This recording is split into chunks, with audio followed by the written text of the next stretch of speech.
This episode of the HR Social Hour Half Hour Podcast is brought to you by our friends at Workology. To learn more about their new HR Mastermind, visit workologycouncil.com. Thanks again, Workology, for sponsoring this episode of the HR Social Hour Half Hour Podcast. Now, on to the show.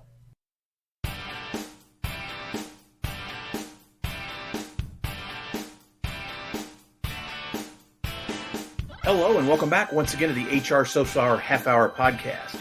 This is episode 208. Jon and Wendy, welcome back, Anthony Paradiso. I'm your host, Jon. And I'm Wendy. How are you, Jon? Wendy, I'm well. We are well into February at this point. Crazy. You know, typically we talk at the end about international listeners and asking them to come on the show. I wanted to mix it up a little bit, and I want to give you a pop quiz because I don't think I've ever done that in the 4 years we've been doing this. Wendy, for the month of January, February's not done yet. For the month of January, What are our top 5 non-U.S. countries as far as downloads go? Wow. So not only are you testing me on knowledge of HR Social Hour, but you are testing me on geography in general. I'll make it a little easier. We've had guests from 4 of the 5 countries. Okay. All right. So I'm going to say Australia. Okay. Oh, you're not going to, I just have to guess all 5. Just guess 5 and we'll talk about what we're doing. Yeah. Okay. Australia, England, Spain, Canada, and let's say China. Have we had a guest from China? No, but you said 4 of them, so I guessed 4 countries. Okay, fair enough. You got several. Oh, that's yay good. Me! In order in January. Okay. Number 1, Germany. Germany, wow. Germany. So, Germany, listener there in Germany, please, bitte, please contact us. Let's have that conversation. Number 2, our friends across the pond in the United Kingdom. They've had entire months dedicated to them here, so we would expect nothing less. Yeah. Number 3, Australia. Okay. G'day. And if anyone, we've made the local request to Mandy Johnson. If you know someone in the Northern Territory, if you know an HR practitioner or just somebody, I don't think there are a lot of people there. Just go up there. Just go up and start downloading. Download an episode. Download an episode in that the Northern Territory, Northern Australia, and we'll have covered the entire continent. That's the one province or state that we don't have a download in. So help us out there. Yes. Next up, our great friends to the north in Canada. The Great North. Love it. We have a couple of places we've not had downloads there. I don't know how many people are there. Nunavut, which is all the way at the top. Okay. We've actually had one in the Yukon. I think at this point, Nunavut's the last frontier for us in Canada, and we can say we've covered all of Canada. And then coming in at number 5 for the month of January are our friends in India. Oh, yes, India. I was close with China. You were close. Area. As always, we thank everyone, regardless of where you are on the map. We thank you for listening. It's been a lot of fun. I think I'd actually tweeted about it lately. We have seen the international numbers continue to rise. You know, when we first got started, we were like 92% in the U.S. And steadily over the last several years, we've, I would say, dropped. In terms of overall numbers, we're now at 83% U.S. downloads. Wow. That's amazing. And, you know, we talked about it. It's for people in other countries that speak different languages to download and listen. I find that fascinating. And that's, you know, I grew up small town South Dakota where you didn't even have to learn a second language, even as a high school course. So for people to do that is amazing to me. And so thank you to all of our international listeners. Appreciate you all. And put the call out now. Reach out. We want to talk. We want to have you on. We want to talk, and I want my 80-year-old mother who doesn't understand what a podcast is. Every time I tell her people overseas listen to me, she's like, why does anybody listen to you to begin with? I love you too, Mom. She's not listening to this. She doesn't even know where to phone. She hasn't touched a computer since the early 90s. We thank everyone for listening and look forward. May throw out this quiz maybe later in the year to see if maybe month to month how it changes. Appreciate all of them being on board. Love it. I also appreciate the fact that Anthony's back on board with us. It's been quite a while since we had a chance to visit. Anthony and I had caught up during the holidays, and it's been a while. Let's get on and talk a bit. Let's make the introduction and get started. Yeah, I am so pumped to welcome Anthony back to the show. Anthony's pronouns are he, him, and his. He is a champion about inclusion, diversity, and equity in the workplace, and a leader of unbiased work environments that have proven to deliver positive results, including revenue, retention, teamwork, and productivity. Anthony is the founder and president of All Things Zap, where it is his primary mission for all to be their full, authentic self, not just professionally, but personally. He is also a human resources business partner with Industrial UI Services and enjoys being on a host of boards and committees, such as the VP of D&I with the North New Jersey Rockland Chapter SHRM. Serving as a speaker, influencer, blogger, and educator, Anthony is proud to have influenced the industry regarding unbiased and inclusive work environments. Well, Anthony, welcome back to the show. So excited to have you back. So first question, as always, what is in your glass? In my glass, yeah. Well, hello, Jon and Wendy. It's great to be back. I'm not really very savvy as you two are usually with your drinks. I just have actually just decaffeinated green tea right now. That's my go-to right now. So that's what I have in my glass. It's a good choice. Not Nothing wine or not champagne. I'm pretty boring that way. I don't think anybody's ever had champagne. Bonnie Endicott just had green tea on the show. Yes. So you are not alone there, for sure. And decaf, too. Decaf green tea. Yes. Anthony, it's really hard to believe. You first were on the show. It was episode 47, which was back in December of 2018. I know this is a loaded question, but what are you up to now?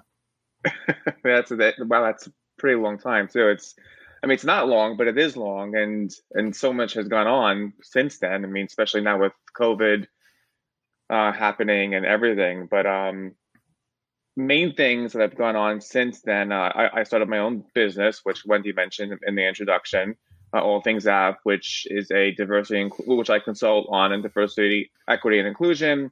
I'm also, as you mentioned too, I've been with my job for a while now, Industrial UI Services as an HR business partner.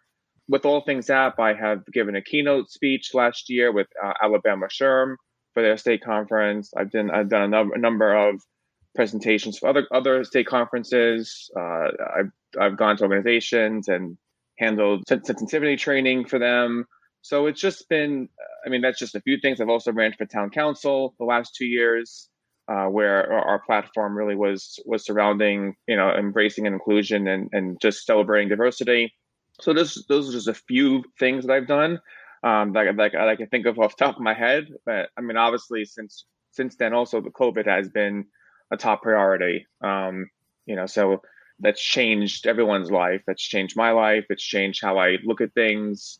Not that was part of the question, but it's just it's changed so much. So what I was doing prior to March and now it's similar, but it's also different because I'm doing things virtually, which we weren't doing. Well, we did things virtually beforehand, but we're doing a lot more virtual, and I hope we keep it that way to some extent. It's great to have things in person, but anyway, sorry, I'm going above and beyond the question. Well, you're kind of crossing into some of the questions we had on the chat. We're talking about virtual versus in person. So I think, one, I agree with you. It's nice to have some virtual options out there for sure to, you get more people that way. You can reach a lot more folks. So appreciate that. So Anthony, you're doing a lot of work in DE&I. How have you seen these efforts change with the social issues of the last several years? And then COVID, a global pandemic right on top of that. There's been a lot of positive. When COVID hit, D&I kind of actually was put aside a lot because there was so much going on. And obviously, when people look at D&I, they don't look at it as an income-producing department, even though it really is, because it does. The numbers are there to show you when you have a diverse and inclusive environment or workforce, your profits do increase. But nevertheless, it did go. It did. There are other things that were important. Not that that should have been the case, but that's how it was. And then obviously, you know, when things happen, such as the George Floyd incident, D&I was back on the radar again, and it continues now. So it's great that we're having these conversations, but I am noticing, and I said this to them in other presentations and other speeches, and as I'm sure both of you know, you've seen solidarity statements being pushed out by a lot of organizations, but the main thing really is committing to action. It's not, it's one thing to put a statement out, but it's also one to actually commit to it. It's just watching the organizations and see what they've done since their statements. And some organizations, have fulfilled their commitment, or at least close to it, and a lot haven't. They just it was just words put on a site, and it could have been a statement about Black Lives Matter. It could have been a statement about the API community. It could have been an LGBTQ. It could have been an overall statement. So it's more, like I said before, committing to that action, making sure that you're not just putting words out there on paper or on a site, but actually committing to it. So that's one thing that has been going on since COVID. We're realizing now with D&I that you just can't hire, like someone like me to come in for an hour and just check a box off for the year and say we did this. There's so much more to it. It's a lot of time and effort that organizations have to go through in order to really to create that inclusive environment in the workforce. Not easy. It's hard. It's hard work. It's a lot of work. It's patience, but you can definitely get there if you do it correctly. So again, like I said before, the conversations. So I'm glad we're having them. I mean, there's a lot of friction and a lot of political tension out there. Obviously, we don't have to get into all the details right now, but obviously there's things with masks and vaccinations, and it just, how do you, that's all part of the D&I space. How do you go about having those conversations when there is so much friction? We're in a workforce now that is half of the people working are millennials. About 50% of the workforce are millennials, and they want to have these conversations about politics and about about issues, social issues. Whereas when I started working, that was something that we didn't discuss. It was pushed aside. But now we're having these conversations, and just organizations that just have to learn how to have them. And in my blogs and other workshops I've done before, I always tie in education, making sure that you educate your employees on what diversity and equity and inclusion are. Like Diversity 101, going over what they are, going over unconscious bias, having workshops where people from various departments in the workforce get to know one another and have those conversations, because that creates dialogue, and that creates it creates getting to know one another, creates getting to hear stories, and just creates an open open dialogue between one another, which in itself will help embrace an inclusive environment. Anthony, you've mentioned several things in terms of issues that people are running into when it comes to the changing workforce and the conversations that people want to have or maybe didn't have before, and political ideologies, theological ideology, so many different things that make it more difficult, I think, for a lot of organizations, and they struggle in these diversity initiatives. What's one piece of advice you'd give to a fellow HR pro that's working to increase those efforts in their organization? What's something that they could do to help move that needle?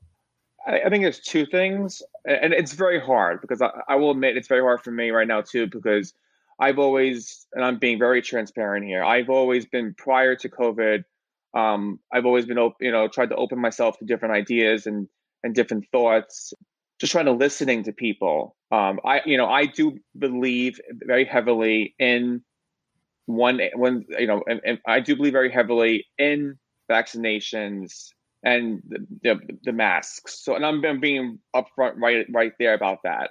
So it can be very hard for someone like me who has strong beliefs on that. I think as someone on the opposite end who may think differently than I do. So the best advice I can give for anyone really is to just make sure that you're listening to one another, and then really listening, not just sitting there waiting to respond back, like really, making sure that you're actually listening to the person. Make sure that you're in an environment where, it's a safe environment where both people can talk with one another, respect one another. And again, I'm going to emphasize again, making sure that you're really, really listening, not just preparing yourself for what you're going to say next. The other thing is for organizations really to be transparent with what you want to do, such as if you are going to be hiring somebody, making sure that if you want someone who's fully vaccinated, make sure you put that right out there, right in the very opening part of the recruiting process. Don't go through the whole process and then at the very end say, this is what you want. Say everything right up front. This is A, B, and C. This is what we want out of our employee or the person we hire. And again, just be fully transparent. Once they're onboarded and discussion can be had, beyond the recruiting part, like I said before, it's just having those open conversations. And again, like I said before to you, I believe very heavily in one way, and and we're in a very toxic and friction, we're in a very toxic environment right now. So it's hard for someone even like me who wants to be open and listen. When I'm listening to somebody who doesn't believe what I believe in, that I really need to I really have to think and think mentally put myself in there and really put aside my thoughts and really listen to them, and you just kind of share and exchange your thoughts and be respectful. And if it goes beyond that, if one of the people get out of hand, then you have to make sure that you kind of stop it and maybe get someone else involved, an HR person or D&I, a D&I advocate. But those are really the two things. It's communication and transparency, and those are two words we've heard, for a very long time. So I think they are buzzwords. I do find, but they really are important. They're both important to have, especially now. Definitely would agree with that. One of the things that I've followed about you over the past few years is your run for city council, which was very cool to watch. Talk to us a little bit about what led you to take that step and what did you learn during that process that, lessons learned that you can share that we can apply to our day-to-day work lives. So much. Yeah. So it was a really great experience to run for town council or city council. In my case, it was town council. It's really it was a great feeling. It was a lot of hard work and dedication. It was important for me. I wanted to make sure that I was representing the LGBTQ community, because in the county I reside, we are overall a progressive county, but in the town where I live, we're not so much. So I wasn't sure where we were. I wasn't sure where I was going to land in the race, and also. What we mentioned, the LGBTQ part, there really isn't much representation in the county. There was only one person who was a part of the community or the LGBTQ community who was a town council person. And we're a pretty large county with at least 60 municipalities. So it's not much. So I really wanted to represent the LGBTQ community in the county, but also in the town. I wanted to be there and show young kids that that I wanted them to know that there is someone out there, if they're in the process of coming out or they're just finding themselves. I wanted them to know that that someone who is, and I want to say, I'd say different. I don't mean different badly. I just mean in a way where you may feel different. And I wanted them to. I thought it was important. To have that representation. But besides that, though, it was a great. I had a great team, working with us with the campaigning part and just getting volunteers and fundraising. I never really did so much fundraising in my life, but this. Obviously, you need money to be running, even on a town council level, and I didn't realize that really before. I thought you can kind of do some things without money, but nope, you do. You need money to send, to do mailers and to get out there. And it's also really the work-life balance was a hard thing because I'm already, I work full time. I have my own business. I have a husband. I have dogs. I have my own life. So it was hard to do all that and then apply all that along with running. So it definitely taught me how to be more balanced. I'm not sure if I was successful. You may have to ask my husband if I was, but I tried. And unfortunately, my running mate and I, we ran both years together. We didn't prevail, but we did make a lot of change. We did create a lot of conversations. We did have the pride. We successfully had the pride flag raising last year in 2021, and if we continue on next year, so did a lot of great things. I definitely recommend people, to people to try and do it, but you also have to have the time. It's a lot of work, and it's very gratifying. And it's also, you're putting yourself out there in public. You're making statements to news outlets where people may disagree with you. And I've said a few things that people didn't like, which I'm fine with. But it's just you put yourself out there, and you have to have, I guess, some tough skin if you're in the process, because you're going to have words said about you that you're not going to like, but you just have to move on. And yeah, I'm very glad about it, and I plan on continuing, not necessarily running for local office, but I will be certainly. I'm leading the LGBTQ caucus in our county to get more representation out there, and not just representation. I mentioned for education, it's also educating people on LGBTQ issues and helping. I really do want to be there and help young kids, children, not even just young, just in general, people that are coming out, because I went through it. It's not easy, and I was lucky. I was lucky with my with my coming out. I had people that were my family and friends were all accepting. So, and there are people who aren't as lucky as I am. So I want to be there for them, and just kind of champion, what they're going through in their lives. Anthony, one of the things we've done over the last year plus now is to crowdsource questions to make our lives a little easier. So previous guest Steve Brown asks, what makes you laugh the most? What really helps me, honestly, and I mean, and you both may have seen it, because I do put it on social media sometimes. Things that do make me laugh are watching silly television shows. So if I'm really stressed or I just need a little downtime, I put something stupid on, or not stupid, but something that just will make me not to think, and I can just kind of laugh. And one of them is Golden Girls. I probably mentioned this in the last pod. The last time I was on this, I think one of the questions were about this. But watching something like that, it just makes you kind of like just laugh and just not have to think about things in life, or what's going out there, what's going on in our everyday life.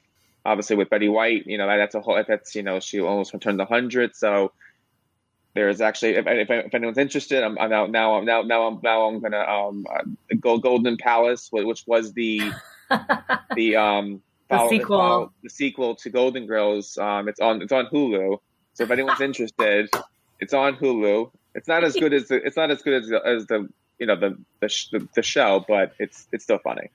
It has Don Cheadle in it, though. It does.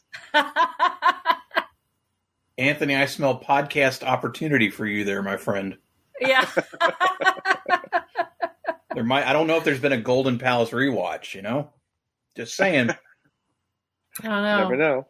Yeah, you never know. I did just restart the Golden Girls. Have it, you have that background noise when you're working at home, and oh yeah.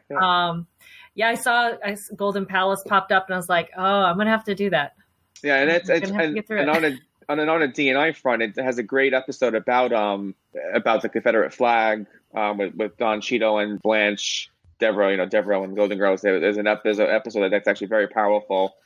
I don't know. It's like in the middle of this. It's like the middle of the season. So if anyone wants to catch it, it's a good watch. The Workology Council, powered by Workology, is proud to sponsor the HR Social Hour. The Workology Council is a mastermind community for the disruptive HR leader who is looking for more. We are a group of experienced HR professionals who share a common goal to succeed by leveraging the influence, resources, and knowledge to fast-track our own personal growth and business transformation.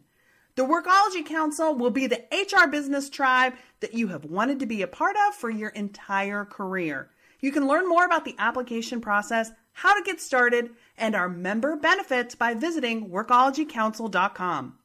The time is now for you to stretch, grow, and shine. The Workology Council can help you achieve your personal and professional goals in HR by taking your career and organization to the next level. You can visit workologycouncil.com to learn more. All right, well, Anthony, it is now time for everyone's favorite part of our show, the half-hour question connection. What career did you dream of having when you were a child? It was two things. It was either being a teacher or a lawyer. There were two things. Complete opposite. Kinda. Kind of, yeah, I guess maybe not so much. But yeah, those are two things that I wanted to be when I was younger. Anthony, who's one person you've gained your network in the last year that you think more people should know? That's tough. I can't. I don't want to throw anyone off. So my recommendation for people is really to just get out there and just connect as much as you can. With COVID now, I mean, we virtual and having those Zoom calls are very easy to do now. Put aside a half hour a week maybe on, divvying it up maybe 10 minutes for conversations with different various people, and just get to know people that because now you can meet anyone now in the globe, globally, and national. If you want to meet them, you could be a state over, but I recommend people really just to get out there and just make sure that you're putting time to get to know people, and connecting, and not just connecting to try to get something out of it, but just connecting to get to know the person and see if you can help them out too. You scared me because I thought you were going to say connect with COVID. Oh, that's what I was like, wait a minute. Nope. I don't know. I don't want to do that. Oh, I'll respectfully disagree on that one. No COVID parties. No COVID parties. Anthony, if you could go back to the start of your career, what is one piece of advice you would give yourself based on what you know now? Don't be hard on yourself, because I can be, and I can be very, short and sweet to the point. Just don't be hard on yourself. Just be happy with the things that are going well, and if you have moments in life that are just things that aren't going the way that you want them to be, that's fine. It happens. You learn. Move on, but don't be so hard on yourself. What's your favorite or most memorable live performance you've ever attended? I haven't done a live performance in since COVID. So that's going to be, oh boy, a live performance. It's a hard one because I really haven't been live, but virtually. Virtually, I did enjoy giving a keynote for Alabama Sherman. It wasn't live. It was live, but I wasn't physically there. But I did enjoy that. It was interesting, especially, I never imagined doing a keynote, virtually, but it was fun. So that could be an answer for that one. Anthony, if you could be on any TV show, either as a character or yourself, what would it be? So actually, I wouldn't mind being like a, being on Jeopardy and being the person that's winning, even now, the person that's winning now, being past $1 million. I wouldn't, and actually, I'm just thinking that right now. I wasn't even thinking that at all because I don't even watch Jeopardy much. But it came to mind that it would be cool to be on there and people thinking you're smart. So yeah, I'll do that. You're really smart because you have all this useless information in your head. That is my new favorite answer. Yes. It's my new favorite answer. I love it. See? It's been announced Anthony Paradiso Day all around the world. What are we doing to celebrate?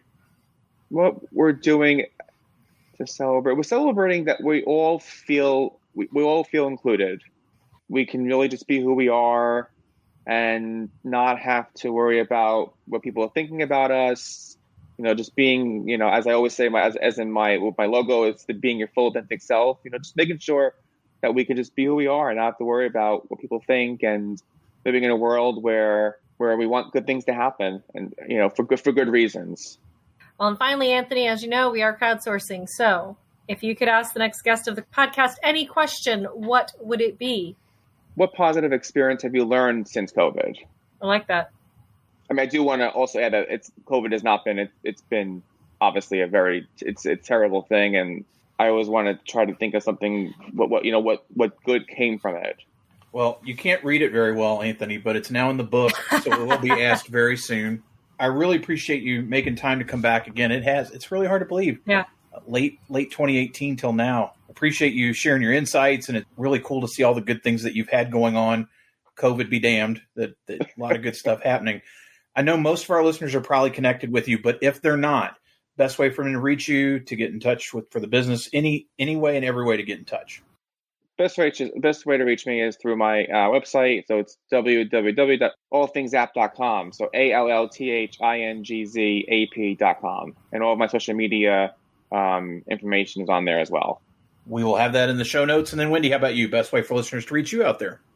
Best way, as always, is on my blog, mydailyjourney.com. And, of course, the second and fourth Sunday of each month, you will find me on Twitter at 7 p.m. Eastern Time as part of our twice-monthly Twitter chat. How about you, Jon? JonThurman.com for all things Jon Thurman. And for the show, HR Social Hour Podcast.podbean.com. Listen, review, share, follow. Check mark, button, follow, whatever it is, whatever kind of logo thing that's on the platform you're listening to this right now. If you click that, you'll get a new episode each and every week. International listeners, we've talked about you a lot this episode. Please reach out. Let's start the conversations to have you join us. Anthony, thanks again for being with us. So for the HR Social Hour Half Hour Podcast, I'm Jon. And I'm Wendy. And as always, be sure to connect, give back, and network. Take care, everybody. We'll see you soon.